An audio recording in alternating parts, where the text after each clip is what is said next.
Have you seen Dylan or old Devon today?" "Dylan hasn't come by yet, thank goodness," Daisy replied. "And please, Ben, call him my dad. It's just a reminder that he's not really my father."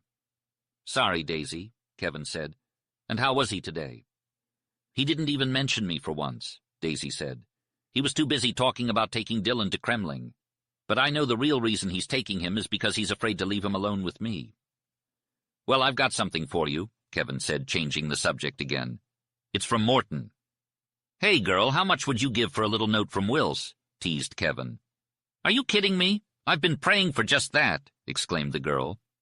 "Well, what if I told you I have a whole book full of notes that Wills wrote in 2 hours? How much would you give me for that?"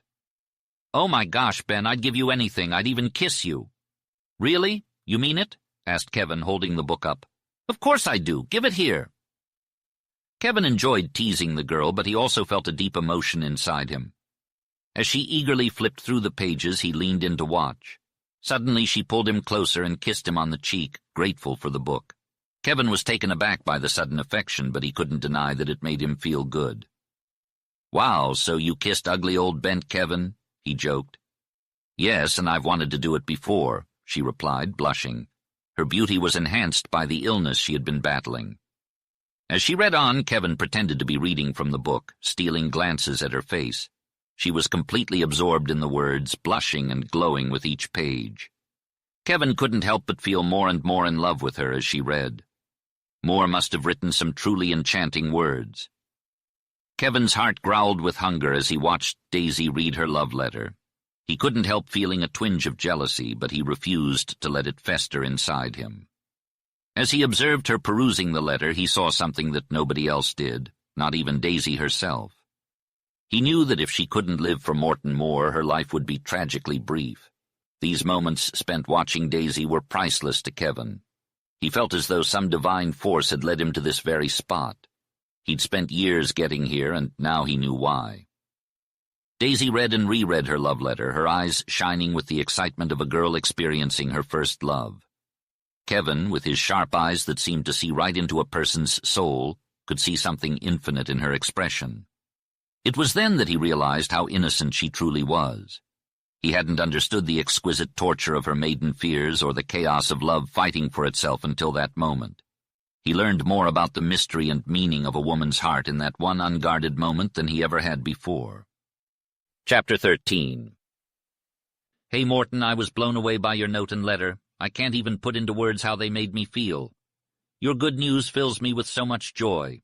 When Ben told me that you wouldn't lose your leg and that you would get better, I couldn't help but tear up and feel grateful to God for answering my prayers. After all the worry and fear, it's amazing to see that things aren't as bad as they seemed. I'm truly thankful. Now all you have to do is take care of yourself. Lie patiently and wait and follow Ben's orders. Before you know it, time will fly by and you'll be back to your old self. Who knows, maybe your foot won't be too bad after all. You might even be able to ride again, maybe not as well as before, but enough to help your father with his stock on his range. Speaking of your father, you'll have to go back home. It's your duty. He must be getting up there in age, and he needs you. Take care of yourself, Morton. I'll be thinking of you and praying for your speedy recovery. Sincerely, Andy." "You're a lucky boy, Morton. He's forgiven you," she said with a sigh. "It pains me to think of you leaving White Slides, but I can't be selfish. I need to learn to be like Ben Kevin, always thinking of others before myself." She continued, "I want you to know that I'll never marry Dylan Standish. It's been years since that terrible October 1st. I gave him my word and I would have kept it. But I'm older now and I see things differently. I love my dad too much to marry someone I don't love. I feel sorry for Dylan and I still believe in my duty to his father. But I can't marry him. It would be a sin." She paused, trying to find the right words. "I have no right to marry a man whom I do not love. It goes against something inside of me that I never knew was there. It's hard for me to explain, but loving you has opened my eyes. It's not love for you that makes me selfish. I'm being true to something in myself that I never knew before." She continued, "I could marry Dylan and sacrifice myself for you, but it would be wrong. I never realized this until you kissed me. The thought of being intimate with Dylan fills me with disgust. So I'm not engaged to Dylan Standish, and I never will be." "I can feel trouble brewing," she said with a worried look. My dad keeps pressuring me to marry Dylan. He's getting older and his memory isn't what it used to be. But I won't marry someone I don't love, even if it means going against my father's wishes. As his infatuation with Dylan wanes, he slowly realizes that Dylan is not the person he thought he was. I swear, Morton, if my father ever sees Dylan for who he really is, something terrible will happen. Despite everything, my father still believes in Dylan. It's both beautiful and terrible. That's why I wanted to help Dylan. But it's no use. Dylan Standish grows further away from me every day. He and his father may try to convince me to marry him or even force me, but I will be as unyielding as old white slides. No, never. However, I will fulfill my duty to my father and remain by his side. I cannot agree to marry you, no matter how much I love you, and my love for you grows stronger by the minute. So please don't mention taking me to your home or ask me again. Your proposal shook me to my core. Oh, how lovely it would be to be your wife. But if my father were to turn me away, I would be homeless. I am astray, you see. Morton, it's terrible to be in the position I'm in. I won't say any more. You understand, my love. It's your love that has awakened me, and it's Ben Kevin who has saved me. Morton, I love him almost as much as I love my father, but in a strange way. Do you know, I think he had something to do with Dylan getting drunk that awful October day. I don't mean that Ben would purposely make Dylan drink, but he might have slyly given him the opportunity. Drinking is Dylan's weakness, just as gambling is his passion. I know that the liquor was some fine old stuff that Ben gave to the cowboys. It's apparent now how Dylan keeps his distance from Ben. He despises him, he's scared of him, he's envious because Ben spends so much time with me. I've overheard Dylan ranting to our father about this, but Dad is impartial to others, even if he can't be to his own son. And so I want you to know that it's Ben Kevin who has saved me. Since I've been ill, I've come to understand more about Ben. He's like a woman. He comprehends. I never have to explain anything to him. You, Morton, were sometimes foolish or obstinate, forgive me, about little things that girls feel but can't articulate. Ben understands. I'm telling you this because I want you to grasp how and why I cherish him. I think I love him most for his kindness to you. Dear boy, if I hadn't loved you before Ben Kevin arrived, I would have fallen in love with you just by listening to him talk about you. But this would make you arrogant. So I'll continue talking about Ben. He's our friend. Why, Morton, that kindness, tenderness, gentleness about him, the heart that makes him care for us, that must be only the woman in him. I don't know what a mother would feel like, but I do know that I seem strangely happier since I've confided in him about my troubles. It was Lem who told me how Ben offered to be Dylan's friend, and Dylan rejected him. I have a strange notion that the moment Dylan did this, he turned his back on a better life. To reiterate, then, Ben Kevin is our friend, and to me something more that I've attempted to explain. Perhaps telling you this will make you think more highly of him and heed his advice. I hope so. Has any boy and girl ever needed a friend so much before? I require that something he instills in me. If I lost it, I would be miserable. And Morton, I'm such a coward. I'm so feeble, I have such sinking and burning and tossing. As a woman, I may not seem like much, but Ben Kevin has instilled in me the determination to fight until my last breath. There's something about him that makes me feel like he knows more than he lets on. With his guidance, I can stay true to myself and faithful to my loved ones. In her last note, Daisy had only sent a brief message, prompting Kevin to bring me a more substantial letter next time. When he did, I was ecstatic to read her words. I had been bedridden, but now I was up and walking with a crutch. I couldn't put much weight on my foot, but I was getting stronger every day. I used to be jealous of Ben, but now I see that he's a good man. I've even forgiven Dylan Standish, something I never thought I could do. My ideas are flowing, and I can't wait to put them into action. When I'm well enough to ride again, I plan to send for my father to come to White Slides. I'll tell him everything, and if Ben and I can't convince him to join our side, then Daisy can. My father has always had a soft spot for her. Once he falls for you, which won't take long, we'll head to old Devon Standish and present our case. You still riding, Daisy? If so, hold on tight because I'm about to make a run for it. Ben Kevin agreed with my plan. According to him, Standish can be convinced. He believes he can make him see how disastrous it would be for everyone if you were forced to marry Dylan.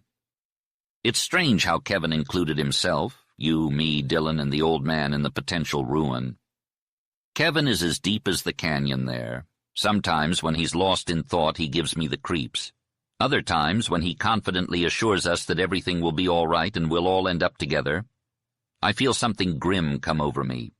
I believe him, I'm happy, but there's a fleeting realization in my mind of what our friend has been, not just what he is now. It disturbs me, chills me. I don't get it. You see, Daisy, I'm a man. I've been a cowboy for over 10 years. I've had some tough experiences and worked with some rough characters like cowboys, Indians, Mexicans, miners, prospectors, ranchers, hunters, and some bad medicine. So I've learned to see men in a way that you couldn't. Ben Kevin has been everything a man could be. He seems like all men combined. And despite all his kindness, goodness, and hopefulness, I sense something deadly, terrible, and inevitable in him. It almost stops my heart to know that I have this man on my side, because I sense in him the man element, the physical. Oh, I can't explain it, but I mean there's something great in him that cannot be defeated. I can't thank you enough for all your care and attention. You've been my rock, Morton, and I don't know what I'd do without you, but I must admit your last letter has left me a bit uneasy. I understand your admiration and respect for Ben Kevin, but to suggest that he is the greatest factor in our future hopes is a bit concerning. I know he has been an inspiration to both of us, but to put blind faith in someone, even someone as great as Kevin, is not wise. I appreciate your concern for me, Morton, but please don't worry too much. I am not blind to the tragic side of Kevin, but I also believe in the good in people, and as for the shock of something terrible happening, I trust that we will face it together with our love and strength. I am glad to hear that you are doing well and that your faith in Kevin is unshakable. But please remember, Morton, that I am not just a frail and delicate flower. I am a woman with my own thoughts and feelings, and I choose to love and admire Kevin for the good he has done. Thank you again for all your love and support. I look forward to your next letter. With love, Daisy. Ever since Dylan left, I've been putting on weight. I guess it's because I eat more and don't move around as much. My sister has been getting bossy too, asking me to spill all the details of my daily routine. I can't and won't tell her everything, even though I don't work much these days.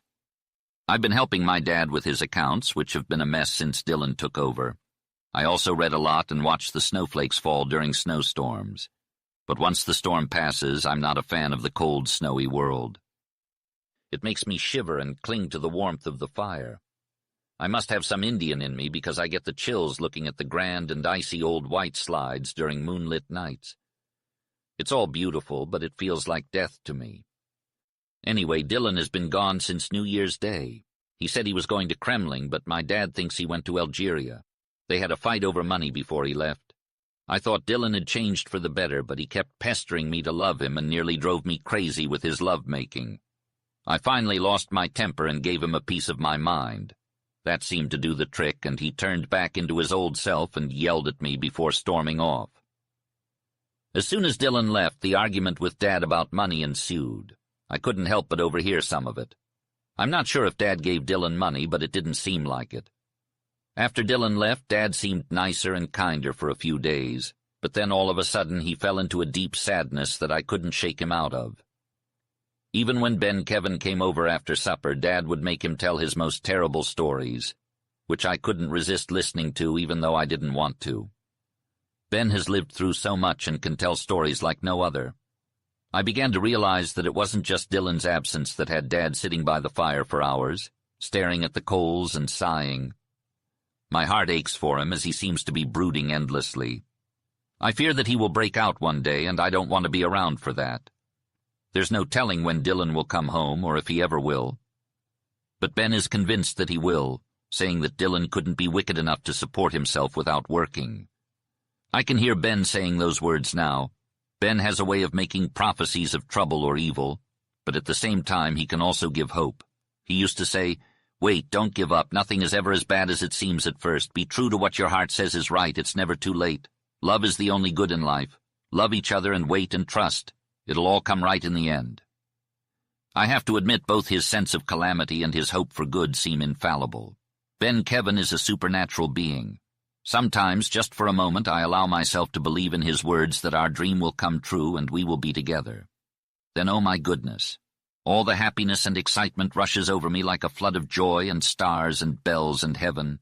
But why am I writing this? Enough for today, Morton Moore. Be careful not to think that I am so deeply in love.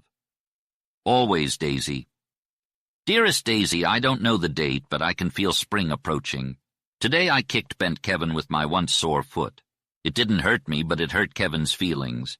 He says there will be no stopping me soon. And he's right. I'll devour you. I'm as hungry as the mountain lion that's been prowling around my cabin at night. He's probably starving. Kevin tracked him to a hole in the cliff. Daisy, I am doing just fine. I don't need my crutch anymore. I can make a fire and cook a meal. Kevin doesn't think so, but I do. He says if I want to keep your affection, I shouldn't let you eat anything I cook.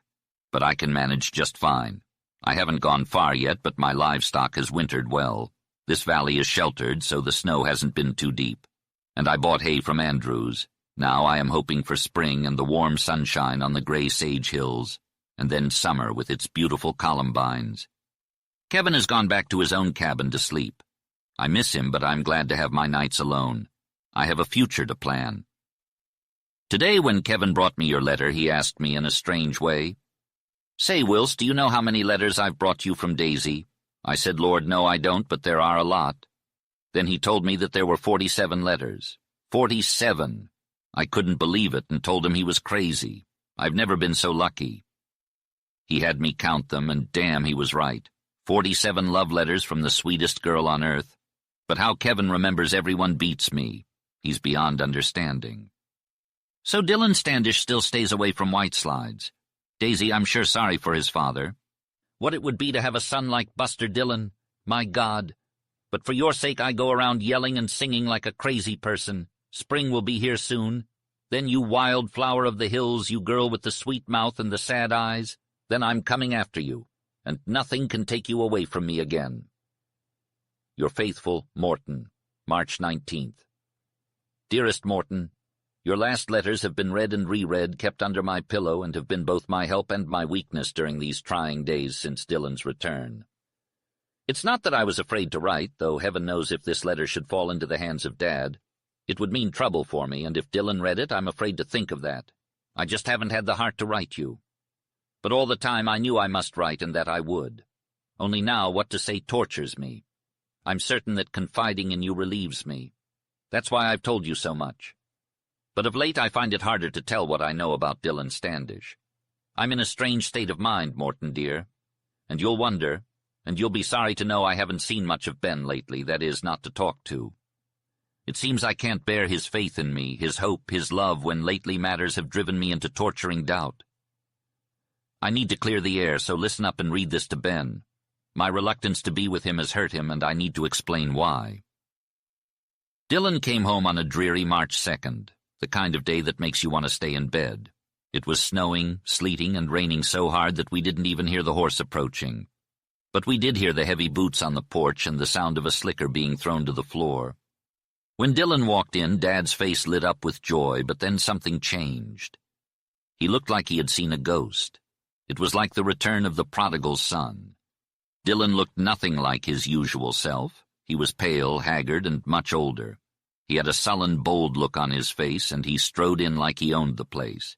He threw his wet hat on the floor and walked straight to the fire, his clothes steaming from the rain and mud. I was surprised by Dad's reaction. He seemed cool and collected, like he was expecting something critical to happen. "Uh-huh, so you come back," he said to Dylan. "Yes, I'm home," replied Dylan. "Well, it took you quite a spell to get Hyar," Dad said. "Do you want me to stay?" Dylan asked, and it seemed to throw Dad off guard. Dylan had something up his sleeve, and it was clear that he was not the same person who had left all those years ago. The man stood before us with an air of defiance and indifference. "I'm of age long ago. You can't make me stay home. I can do as I please," he declared. My dad looked at him and replied, "What do you mean by asking me that?" The man retorted, "I reckon I do." "Uh-huh. I reckon you think you can, but not here at White Slides. If you ever expect to get this property, you'll not do as you like." The man added, "To hell with that. I don't care whether I ever get it or not." My dad's face went as white as a sheet. He seemed shocked. After a moment, he told me to go to my room. I was about to leave when the man said, "No, let her stay. She'd best hear now what I've got to say. It concerns her." My dad looked at him queerly and replied, "So ho, then you've got a heap to say? All right, you have your say first." The man, Dillon, began to speak in a level and monotonous voice, so unlike him that I sat there amazed. He told us how early in the winter, before he left the ranch, he had found out that he was honestly in love with me, that it had changed him, made him see he had never been any good, and inflamed him with the resolve to be better. He had tried. He had succeeded. For 6 weeks he had been all that could have been asked of any young man. I am bound to confess that he was. Well, he went on to say how he had fought it out with himself until he absolutely knew he could control himself. The courage and inspiration had come from his love for me. That was the only good thing he'd ever felt. He wanted my dad and me to understand absolutely, without any doubt, that he had found a way to hold on to his good intentions and good feelings. And that was for me. I was struck all a-tremble at the truth. It was true. Well, then he forced me to a decision. He forced me into a situation I never saw coming. I told him I could never love him, but he didn't listen. Instead, he told me to go to hell and gave up. Unable to get money from my father, he resorted to stealing without a care in the world. He went to Kremlin and then to Algeria, where he let himself go, drinking and gambling without any shame. He admitted to forgetting about me when he was drunk, but when he was sober, I haunted him. He drank to forget me, but the money he stole lasted longer than he expected because he won as much as he lost. Eventually, he borrowed money from ranchers who knew my father would be responsible. It wasn't until he had a shooting scrape with a man named Elbert that he realized the gravity of his actions. They quarreled over cards, and when Elbert cheated, Dillon hit him. Elbert then drew on him but missed. Dillon shot him, and he lived for 3 more days before dying. This experience sobered him up and made him realize what he could have been. He went back to Kremlin and worked for Judson, the rancher he had borrowed the most from. At night, he went into town and to the saloons to meet his gambling cronies. He put himself in the atmosphere of drink and cards, but resisted both, making himself indifferent to both. Once he was sure of himself, he decided to come home. Dillon's long speech had a terrible effect on me, leaving me stunned and sick. I couldn't imagine what it did to my father. He gave a lurch and a great heave, as if a rope that had all but strangled him had been removed. "Ah-ha-ha," he groaned. "And now you're here. What does that mean?" "It means it's not too late," replied Dillon. "Don't misunderstand me. I'm not repenting for the bad side of me, but I've sobered up. I've had a shock. I see my ruin. I still love you, Dad, despite what you did to me. I'm your son, and I want to make up for my shortcomings, and I swear to God I can do that, and I will do it if Daisy will marry me. Not just marry me, but love me. I'm crazy for her love. It's terrible." "You spoiled weakling," thundered Dad. "How the hell can I believe you?" "Because I know it," declared Dillon, standing up to his father, white and unflinching. Then Dad erupted in such a rage that I sat there, scared stiff and unable to move. My heart beat thick and heavy. Dad's face turned livid, his hair stood up, and his eyes rolled. He called Dillon every name in the book and then some. He even cursed him with the most dreadful curses. It was sad and terrible to hear Dad like that. "Right you are," cried Dillon, bitter and hard, his voice ringing out. "Right, by God. But am I all to blame? Did I bring myself here on this earth? There's something wrong with me that's not entirely my fault. You can't shame me or scare me or hurt me. I could throw those damned 3 years of hell you sent me to in your face. But what's the use of you roaring at me or me reproaching you? I'm ruined unless you give me Daisy and make her love me. That will save me. And I want it for your sake and hers, not for my own. Even if I do love her madly, I'm not wanting her for that. I'm no good. I'm not fit to touch her. I've come to tell you the truth. I feel for Daisy. I would do for her what you did for my mother. Can't you understand? I'm your son. I have some of you in me, and I've figured out what that means. Do you and Daisy want to believe me?" It took my dad longer than me to see something strange and convincing in Dillon, but eventually my dad realized that Dillon knew by some divine or intuitive power that his reformation was inevitable if I loved him. I felt the truth, too. No woman is ever fooled at such critical moments in life. Ben Kevin once said that I could have reformed Dillon if it were possible to love him. Now the truth of that came home to me, and somehow it was overwhelming. Dad received this truth, and it was beyond me to realize what it meant for him. He must have seen all his earlier hopes fulfilled, his pride vindicated, his shame forgotten, and his love rewarded. Yet he must have seen all that as a man would lean with one foot over a bottomless abyss. He looked transfigured, yet conscious of terrible peril. His great heart seemed to leap to meet this last opportunity with all forgiveness, with all gratitude, but his will yielded with a final and irrevocable resolve, a resolve dark and sinister. He raised his huge fists higher and higher, and all his body lifted and strained, towering and trembling, while his face was that of a righteous and angry god. "My son, I take your word," he rolled out, his voice filling the room and reverberating through the house.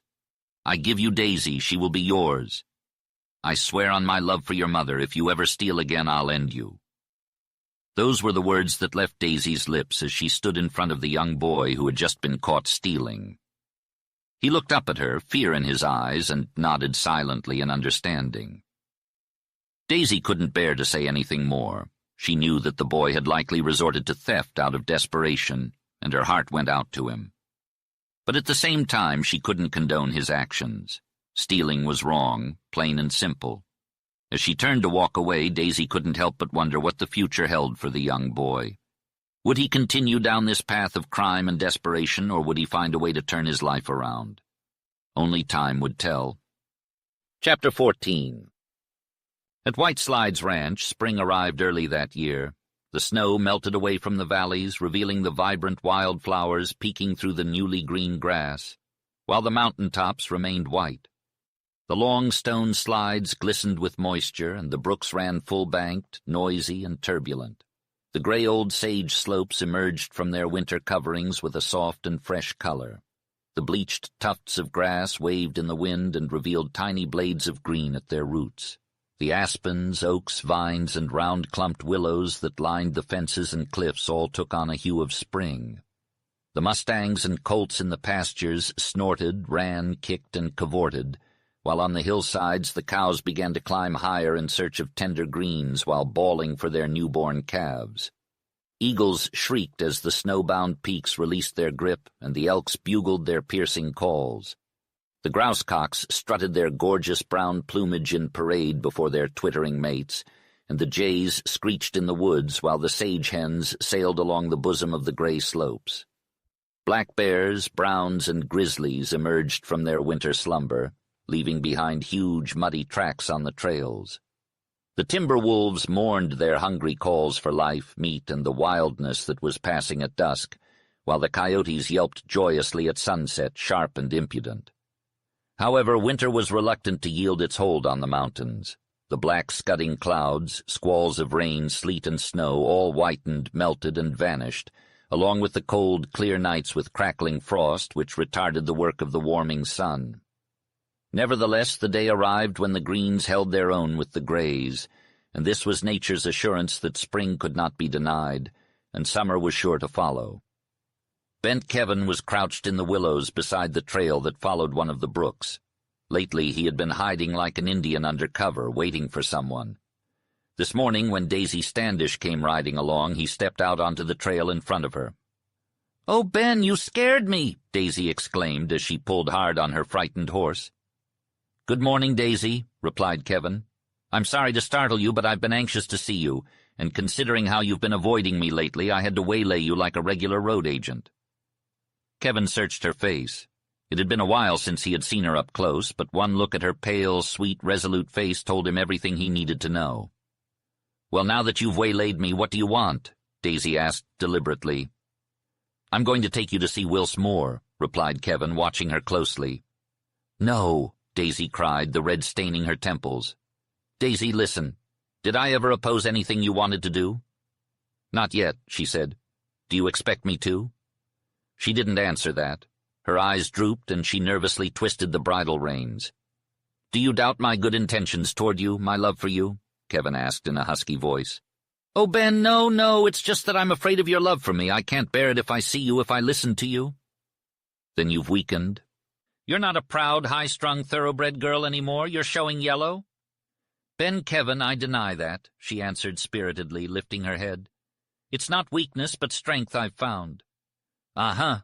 Well, I reckon I understand. Daisy, listen. Wills let me read your last letter to him." "I expected that. I think I told him to," she replied. "I just wanted to let you know what's been going on with me," Daisy said, handing Ben a letter.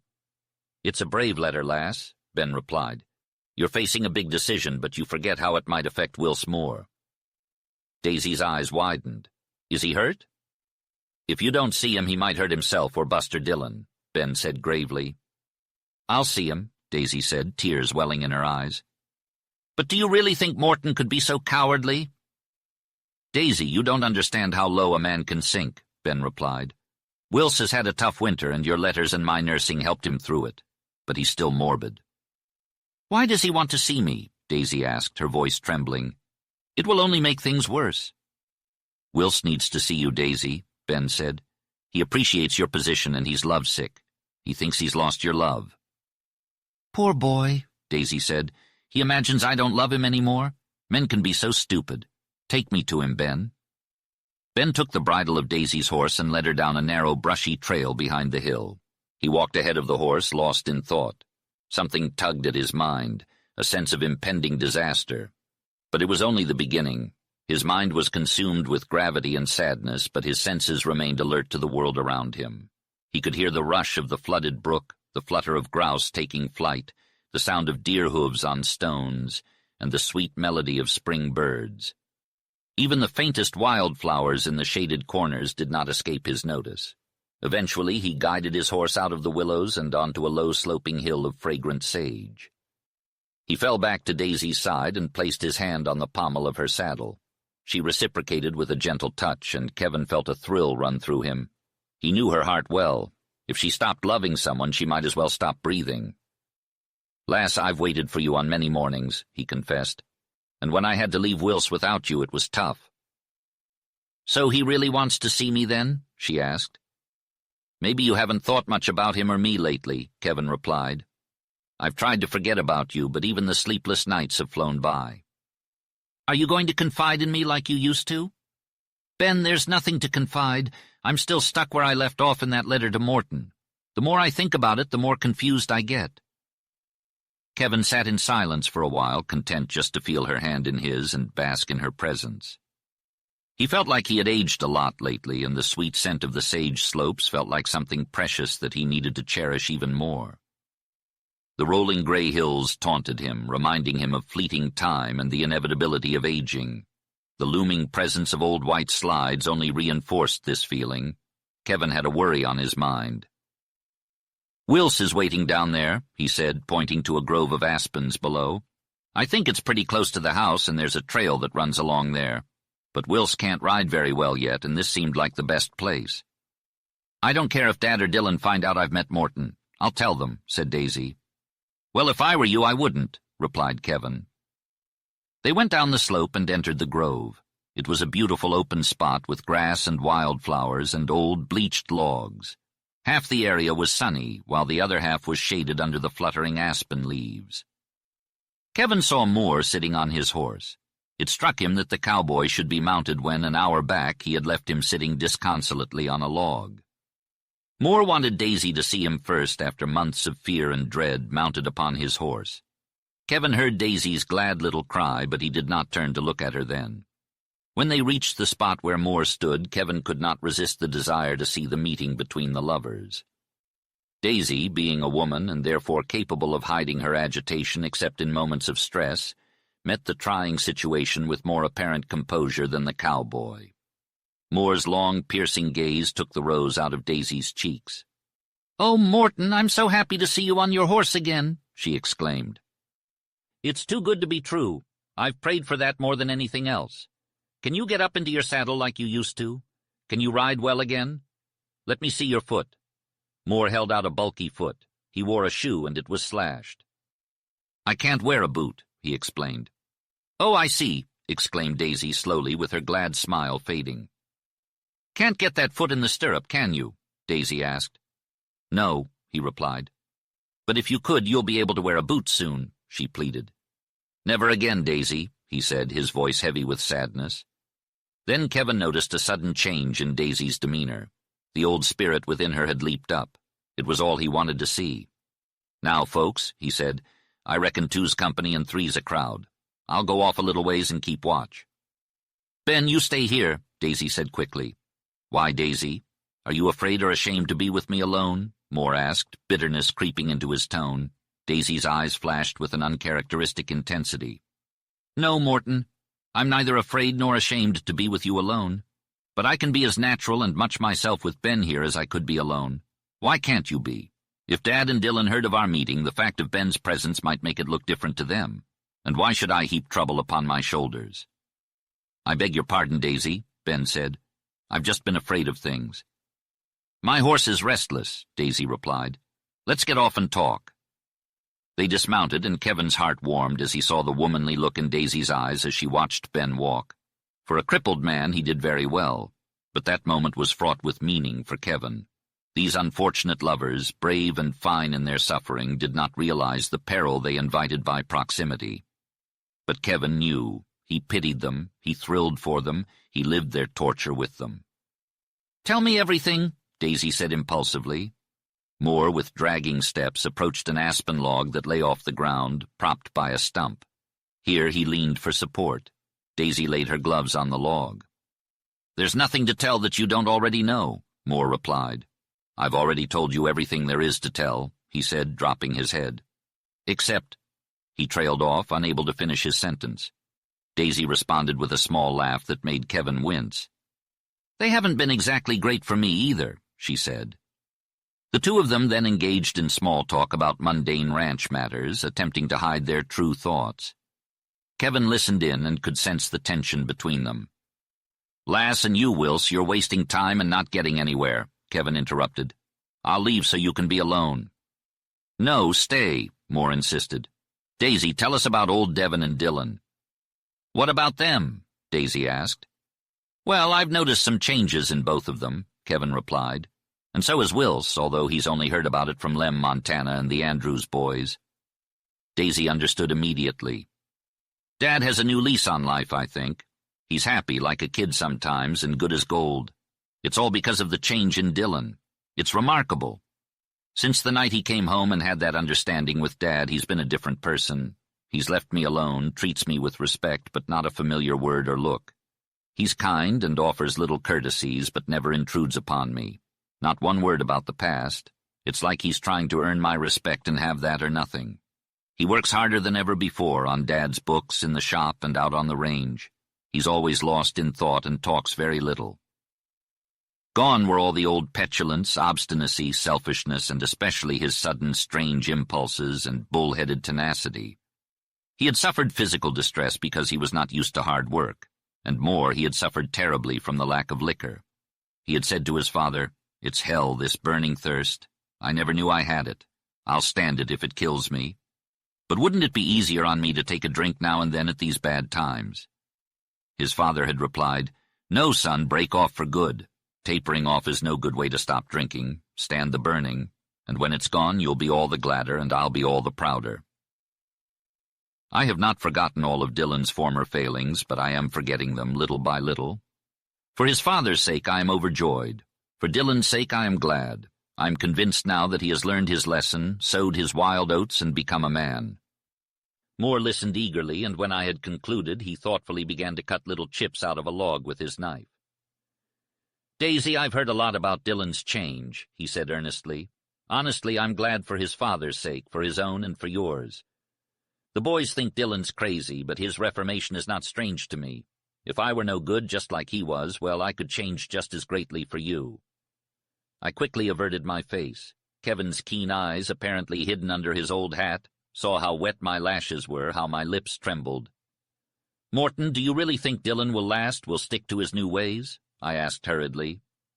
"Yes, I do," he replied, nodding. "How good of you. Oh, Morton, it's like you to be noble, splendid. When you could have doubted or even scorned him," I exclaimed. "Daisy, I'm honest about that, and now you be just as honest.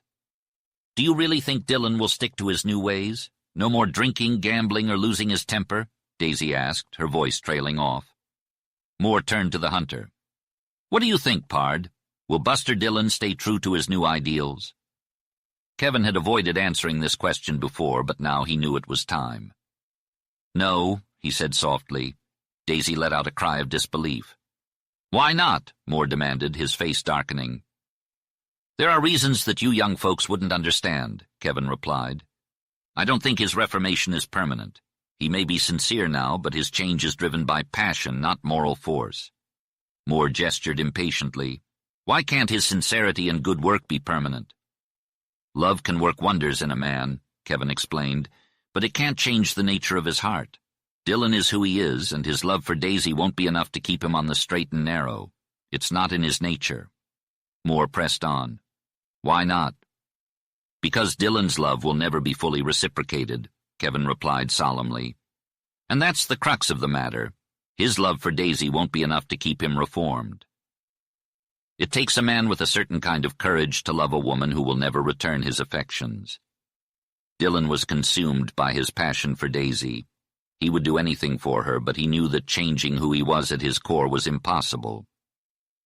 Daisy, he pleaded, I would perform miracles for you, but I cannot change who I am. I cannot alter my morals, my blood, or the habits of my mind. Desperate and helpless, Daisy reached out to Ben. Ben, I could pretend to love him. Maybe if I could convince myself it would give him the strength he needs, she said, her voice filled with longing. But Ben knew better. Lass, don't delude yourself. You cannot force yourself to love someone, he said gently. Daisy was incredulous. How do you know what I can do? She asked, struggling to accept her reality. Child, I know you better than you know yourself, Ben replied with a sad smile. Moore, watching the exchange with infinite sympathy, spoke up. Daisy, if Ben knows you so well, you should trust his judgment, he said, placing a comforting hand on her arm. But Kevin, unmoved by sentimentality, interjected. Listen to me, both of you, he said, his tone serious. It's hard to see things clearly when you're in pain, but don't fool yourselves. I see clearly. Daisy was desperate to hold on to her illusions. No, Ben, please don't do anything to hurt him, she cried, unable to resist the force of his personality. Kevin's face hardened. He knew that Moore was aware of the truth about Dylan Standish, and he respected him all the more for it. I won't do anything unless Daisy forces me to, he said, his eyes flashing with determination. In that moment, the tension in the room reached a breaking point. Kevin leaped up, startling Daisy, and everyone knew that the situation had become critical. You call me Pard, Wills, but you don't know me. The game ain't over yet, and I haven't even played my hand, Kevin declared, his voice taking on a tone that neither Wills nor Daisy had ever heard before. The intensity of his words seemed to strike Daisy to the core, leaving her wide-eyed and gasping. Moore's face showed a mix of awe, fear, and primitive joy, while Kevin paced back and forth trying to control the passion that had taken hold of him. He was determined to keep Dylan Standish from marrying Daisy, even if it meant parting them before nightfall. When Daisy tried to explain that she was only trying to make up her mind, Moore demanded that she promise never to marry Standish. He held her close, dominating her with both strength and will. In the end, Daisy promised never to marry Standish and declared her love for Moore. She whispered that she loved him so much she was broken-hearted and could never live without him. The tension in the air was palpable, and it was clear that this was only the beginning of the drama yet to come. "I'll die for you, my love," exclaimed the man. "You, my flower, my angel. You are a precious creature, and I've been going crazy without you." Kevin walked away, giving the couple some privacy. He remembered his own sad and unforgettable past. When he returned, he found the couple sitting apart, composed and talking earnestly.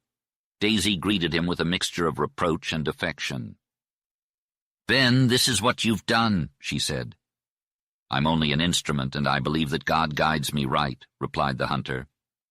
"I love you even more for what you make me suffer," said Daisy, kissing him with a serious sweetness. "I'm only a leaf in the storm, but let what will come take me home." They said goodbye to Morton, who sat with his head bowed upon his hands. Kevin found the trail while Daisy mounted. As they slowly went down the gentle slope, stepping over the numerous logs fallen across the way, Kevin caught sight of a moving figure along the outer edge of the aspen grove above them. It was a man skulking behind the trees. He disappeared quickly, but Kevin was perturbed. "Daisy, you run on home," he said sharply. "Why, you've complained of not seeing me. Now that I want to be with you, Ben, you see someone." Daisy's keen faculties sensed the change in Kevin, and the direction of his uneasy glance convinced her. "Oh, there's a man." "Hey, Ben, it's Dylan," exclaimed the girl excitedly. Kevin responded with a tragic smile. "You might want to call him Buster Dylan," he suggested. Daisy gazed up at the aspen slope, her eyes lighting up with determination. "Did he see us up there in the grove? Did he see me kissing Morton?" she asked anxiously. "Yep, sure did. He saw all of your love-making. I can tell by the way he walks. It's Buster Dillon again," replied Kevin. "I warned you, Daisy. You should run home and leave him to me." Daisy turned to face Kevin at his last words, studying him attentively. But Kevin was focused on the approaching Standish. "Leave him to you? Why?" asked Daisy. "Buster Dillon's on the rampage. Can't you see that? He'll insult you. He'll—" Kevin trailed off as Daisy interrupted him. "I'm not going anywhere," declared Daisy as she dismounted her pony. Kevin grew worried as Standish's pace quickened and he approached them with his rifle held menacingly. His face was dark with anger and he was frothing at the mouth. "You meddling sneak! If you open your trap, I'll shoot you," Standish shouted at Kevin, cocking his rifle and pointing it at him. Kevin knew that his life was in danger. He stared defiantly into Standish's eyes, ready for whatever came next. "Look, Dillon, I ain't packing heat, so why don't you just go ahead and bore me like you do with your other tricks," said the man with a calm voice. His words acted like an anchor, pulling Standish away from his murderous intentions. Standish had raised his rifle, but now lowered it as he struggled to speak through his snarls. "I'll get back at you," he growled. "I know what you're up to now. I'll deal with you later. But if you interfere with this, I'll hurt you now." Standish then turned to Daisy and seemed to recognize her for the first time. His face twisted in a pitiful and shocking way as he pointed an accusing finger at her. "I saw you up there. I watched you," he panted. Daisy stood there, silent and pale. "It was you, wasn't it?" he yelled. "Yes, it was," she replied. Standish flinched as if she had hit him. "Was that some kind of trick or game you played to hurt me?" he demanded. "I don't understand what you're talking about," Daisy replied calmly. "Bah, you're a coward," Standish shouted. "I saw you. I saw you in Moore's arms. I saw him hug you and kiss you. Then you put your arms around his neck and kissed him, kissed him, kissed him. Didn't I see all of that?" he asked, his blood boiling. "You must have, since you say so," Daisy replied with composure. "But did you?" Standish almost shrieked, his veins bulging and turning red. "Yes, I did," Daisy flashed back. The primitive woman in her rose to the surface, and no man could provoke her without consequence. "Do you love him?" Standish asked incredulously, with an almost insane eagerness for her to deny it. Then Kevin saw the glory of her, saw her mother again in that proud, fierce uplift of face that flamed red and then blazed white. He saw hate and passion and love in all their primal nakedness. Love him? Love Morton Moore? The voice was so piercing that it would have even affected a wooden statue, Kevin thought. All of his nerves quivered and thrilled as Standish let out a low cry of realization. His energy seemed to be on the verge of collapsing as he grew limp and tottered. For a moment, his sensory perceptions seemed to be blunted. Kevin felt great compassion for Standish, despite his character flaws. He had inherited his father's ability to love and was human after all. It was the last flash of pity that Kevin felt for him. You, muttered Standish as he raised his hand with speed and strength. The moment of the great blow had passed, and now the 1,000 devils of his nature leaped into ascendancy. You! He couldn't articulate his anger. His energy became dark and terrible, like a resistless current forced through leaping thought and leaping muscle. He struck her on the mouth with a cruel blow that would have felled her if it weren't for Kevin. Then he lunged away, bowed and trembling, yet with fierce instinctive motion, as if driven to run with the spirit of his rage. Chapter 15. Kevin observed that Daisy stopped riding horses after her distressing encounter with Morton and Standish. Whenever he visited the ranch house, he would exchange a few words with her. With just a glance, he could sense her emotional state. Despite her predicament, Daisy remained optimistic, but she appeared to be preoccupied with an unsolvable dilemma. She had declared, "Whatever happens, happens," and was patiently waiting. Nowadays, Kevin searched for more than just lions and wolves on his hunts. Riding through the hills like a skilled Indian scout, Kevin spent long hours hidden on the lonely slopes, watching with sharp, serious eyes. His keen gaze had spotted Devon Standish's son sneaking and stooping along the trail where Moore had met Daisy. Kneeling in the trail, the boy had compared horse tracks with horseshoes from his pocket. This alone made Kevin eternally vigilant. He kept his findings to himself and worked quickly so he could have time for his unusual search. Each night he spent an hour with the cowboys, listening to their daily recollections and shrewd opinions. At night he haunted the ranch house, watching and listening for that moment that would aid him in the impending crisis. He had been near Daisy many times, hearing her sigh and almost touching her. Buster Dillon had been suffering from an old temper, and gloom hung over the Standish household. As spring came, the roundup began, and Kevin was called to use a rope to brand calves under Dillon Standish, the foreman of White Slides. The roundup revealed a loss of 100 head of stock, including branded steers, yearlings, and many calves. Standish was furious and ready to roar. The cowboys claimed the loss was due to winter kill, lions, and possibly some stolen cattle since the thaw. Kevin, however, strongly denied this. Few cattle had fallen prey to the big cats, and none had been frozen or caught in drifts as far as he could find. The young foreman shocked everyone with his announcement. "Cattle rustled," he declared, his tone ominous. "There's too many loafers and homesteaders in these hills," and with that he left his audience to ponder his words. Dillon Standish drank, but he never appeared drunk, and nobody knew where he got his liquor. He rode hard and fast, separating himself from the cowboys. He had become more cunning, intolerant, and shifty than ever before. Some nights he went to Kremling, or so he claimed, but the next day the cowboys would find another exhausted and broken horse to release. Other nights he coerced them into playing poker, and they won more money from him than they cared to count. Daisy confided in Kevin with a mournful whisper that Dillon paid her no attention, and that the old rancher blamed her for his son's coldness and backsliding due to her tardiness in setting their wedding day. Kevin whispered back, "Don't forget what I said to you and Wills that day." He supported Daisy with his subtle dominance and watched over her from afar. He was no longer welcome in the big living room, and Standish reacted to his son's influence. Twice in the early mornings Kevin had stumbled upon Dillon Standish in the blacksmith shop. The meetings were coincidental, but Kevin always remembered how fate led him there and how peculiar the circumstances were. Dillon had every right to be tinkering in the blacksmith shop in the early morning, but Kevin followed a strange intuition. Like his hound Fox, he never lost track of a trail. When he had the opportunity, he examined the shop with eyes as sharp as his dog's nose, and in the dust on the floor he found little circles with dots in the center, all of them the same size.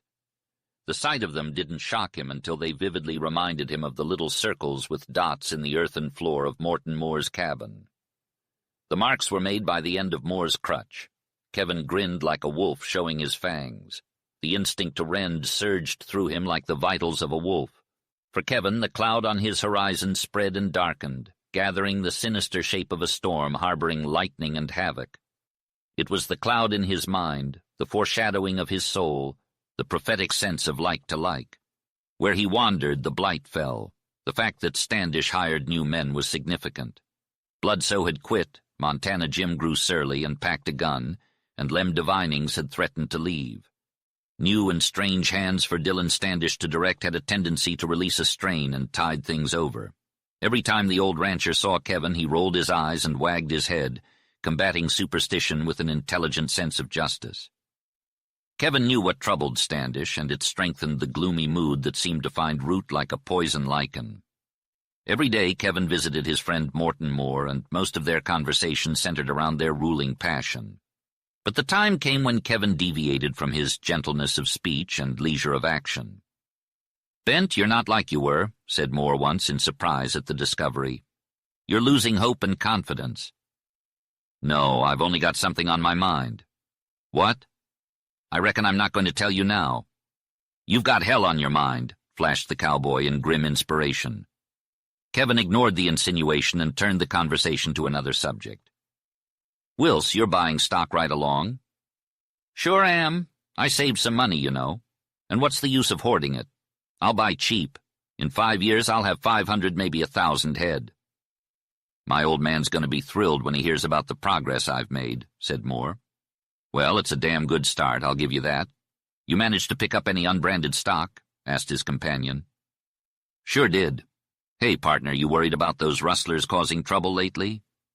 "Wills, it's not just some small-time rustlers anymore. It's getting worse by the day." Moore shrugged. "I'm not too concerned. I make sure to have all my business deals in writing. It pisses them off because some of them can't read or write. But I'm doing things my way." "Have you sold any of the stock yet?"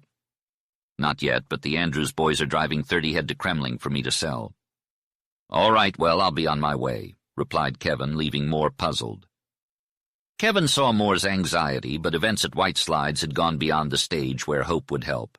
His mood was changing as the events closed in towards a climax. That night, Kevin hung out with the cowboys and new workers in front of the storehouse where Standish stored all the supplies. He had been waiting to see Standish's son, and his anticipation was rewarded when Dillon swaggered over from the ranch house. The cowboys were civil and obedient to him now, whereas before they had ridiculed and opposed him. The change in him was subtle but strong. They talked about stock and the typical banter and gossip, and Kevin took advantage of a lull in the conversation to watch Standish's son. "Hey guys, did you hear? Wills Moore started selling cattle," Kevin said casually. "The Andrews brothers are working for him," said Lem Divinings. "Well, it looks like Wills is becoming a real rancher," he exclaimed. "I'm glad to hear it. That boy is going to get rich for sure." Kevin's comment did not elicit any further interest from the group. However, Dillon Standish's thoughts were what Kevin was trying to uncover. He noticed a flicker of something creative in Dillon's eyes, but he couldn't quite figure out what it was. Dillon stood there for a while, lost in thought, before he walked away. Whatever Dillon was thinking about, it made Kevin realize something. He went to the ranch house and knocked on the living room door. Daisy answered the door and let Kevin in. They walked into the living room where a warm fire was burning in the hearth. "Good evening, Miss Daisy," said Kevin. "Is your dad in?" "Oh, it's you, Ben," she replied, surprised. "Yes, Dad is here." The old rancher looked up from his book. "Howdy, Kevin, what brings you here?" "Standish, I've taken care of all the cats and varmints on your range. Lately I've been doing all sorts of work and haven't had any time for my own jobs. I want to quit." "Kevin, have you been having problems with Dillon?" asked the rancher, concerned. "No, we haven't had any issues in a while. I'm not saying we won't have any in the future, but that's not why I want to quit." Standish looked relieved. "Okay, then. I'll pay you at the end of the month. You can take tomorrow off." "Thank you," said Kevin, relieved. He waited for a moment before leaving, feeling Daisy's curious gaze on him. He tried to reassure Daisy once more, but she remained serious and curious. "Ben, are you leaving White Slides?" she asked. "I'm planning on sticking around for a while," he replied. Standish shook his head in disappointment and thought to himself, "I remember when no one would dare leave me. Times have certainly changed. Maybe it's just me getting old and cranky. And then there's that boy." With a shrug, he dismissed his negative thoughts. "Kevin, are you heading out on the trail again?" he asked. "No, I'm not in a rush to leave," Kevin answered. "Well, may I ask what you're planning on doing?" Standish inquired. "I'm considering a cattle deal with Moore. He's a sharp young man with a big ranching background. I've saved up some money, and I'm not getting any younger. Wills has started buying and selling stock, so I figured I'd join him." Standish understood the situation, but was still concerned. "I see. It's a free country, and I wish you the best of luck. However, because of the unique circumstances on my ranch, I'd prefer if you and Moore began somewhere else. That's only natural. But you have my blessing to start wherever you want, and I hope I have yours." "Standish, you have everyone's blessing," Kevin said. "I hope you won't take offense to my departure. You see, I'm on Wills Moore's side in these peculiar circumstances you mentioned. He doesn't have anyone else. I'm sure you can recall times when you took sides with someone less fortunate and stuck with them. Can't you?" "I certainly can, and I don't think any less of you for speaking your mind," Standish replied. "All right, now about the dogs." "I'll hand over this pack to you, and it's a good one," said the hunter. "I'd like to buy Fox." "Buy nothing, man. You can have Fox and welcome," replied the rancher. "Much obliged," the hunter said as he turned to leave. "Fox will surely be of help to me. Standish, I'm going to round up this outfit that's rustling your cattle. They're getting sort of bold." "Kevin, you'll do that on your own?" asked the rancher in surprise. "Sure. I like hunting men more than other varmints. Plus, I have a personal interest. You know the hint about homesteaders around here reflects some on Wills Moore." "Stuff!" exclaimed the rancher heartily. "Do you think any cattleman in these hills would believe Wills Moore is a rustler?" "The hunch has been whispered," said Kevin. "And you know how all ranchers say they rustled a little on the start." "Aw, hell, that's different. Every new rancher drives in a few unbranded calves and keeps them. But stealing stock, that's different. And I'd as soon suspect my own son of rustling as Wills Moore." Standish spoke with sincere and frank ardor in defense of a young man once employed by him and known to be honest. The significance of the comparison he used had not struck him. He was the epitome of a successful rancher, sure in his opinions, speaking proudly and unreflectingly of his own son, and being just to another man. Kevin bowed and backed out of the door. "Sure, that's what I'd reckon you'd say, Standish. I'll drop in on you if I find any sign in the woods. Good night." Daisy went with him to the end of the porch, as she used to before the shadow had settled over the lives of the Standish. "Ben, you're up to something," she whispered, seizing him with hands that shook. "Sure, but don't you worry," he whispered back. "Do they hint that Morton is a rustler?" she asked intensely. "Somebody did, Daisy." "How vile? Who? Who?" she demanded, her face gleaming white. "Quiet down, girl, you're shaking like a leaf," he said cautiously, holding her hands. "Ben, they're pressuring me to set another wedding date. Dad is angry with me now. Dylan is demanding again. I'm scared of him. He has no respect for me. He grabs at me with hands like claws. I have to pull away. Oh, Ben, my dear friend, what should I do?" "Don't give in. Fight Dylan. Tell the old man you need more time. Wait until Dylan is gone and ride up the Buffalo Park Trail to find me," Ben advised. Kevin had to let go of her hands and gently push her away. Her face was pale and tragic. Kevin took his horses, equipment, and the dog Fox and moved in with Morton Moore. The cowboy was thrilled to see Kevin and asked him endless questions. From that day on, Kevin spent his time in the hills above White Slides, alone with his thoughts and plans, feeling more and more anxious about what was to come. It was a June day when Dylan Standish rode to Kremling, and Kevin met Daisy on the Buffalo Park Trail. She needed to see him for comfort and strength. Kevin did his best to support her, but Daisy was stuck, unable to make a decision. It was as if her will was blocked, waiting for something to happen. She didn't ask about Morton Moore, and Kevin didn't mention him. But she begged Kevin to see her every day or not at all. Kevin promised to see her no matter what, so she took the risk of more frequent rides. In the second week of June, Kevin visited the prospector, Lewis, and learned something that complicated the rustler's situation. Lewis had been suspicious and had taken matters into his own hands. He believed that a group of rough men who were strangers to him had recently come to Gore Peak to prospect. They had visited his cabin, bought and borrowed from him, and even stolen from him while he was away. Lewis suspected that they were hiding out, possibly after committing some crime in another area. These men avoided the nearby towns of Kremling and Algeria. Meanwhile, the Smith gang from Algeria rode around like they were searching for lost horses. It consisted of only 3 men, including Smith himself, and Lewis had seen them driving unbranded stock. Lastly, Lewis mentioned that he had seen Dylan Standish riding through the forest, which piqued Kevin's interest. However, the prospector did not connect Dylan's appearance with the other suspicious activity. Kevin stayed the night with Lewis, and the next day he rode 6 miles along the divide and down into a valley where he found the cabin that the prospector had described. It was well hidden in the forest, near a spring that gushed out from under a low cliff. If it weren't for the water and horse tracks, Kevin would have had a difficult time finding it. He approached the cabin on foot, rifle in hand, moving stealthily like a hunter stalking a deer. There was no smoke, noise, or horses around the cabin.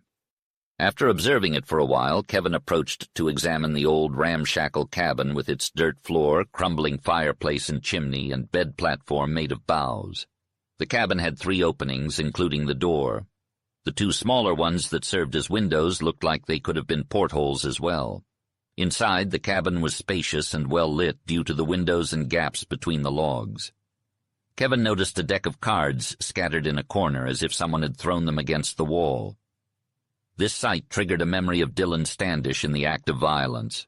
The only other thing that caught Kevin's attention was a series of horseshoe tracks outside, with one of them resembling the left front shoe of Morton Moore's white Mustang, Spotty. Kevin examined the tracks closely, looking for any distinguishing features. Spotty had a triangular-shaped hoof, which required a specially curved shoe. The ends of the shoe were closer together than those of his other shoes.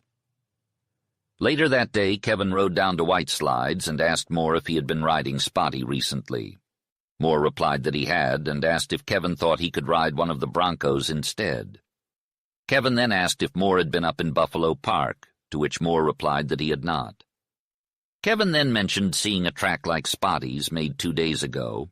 Moore was surprised and denied it, slamming down his knife in frustration. Kevin spent the next 4 days hiding in an aspen grove on a high foothill overlooking White Slides Ranch.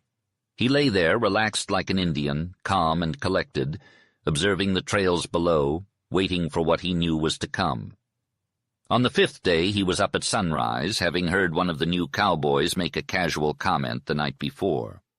The morning was cool and fresh, with the sweet scent of sage in the air. The jays were making a racket, not pleased with the early disturbance of their grove. The east was turning pink over the Black Range and soon became golden, then fiery. The sun had risen. The entire mountain range of black, gray, and green with its glistening stream had been transformed by a magical color.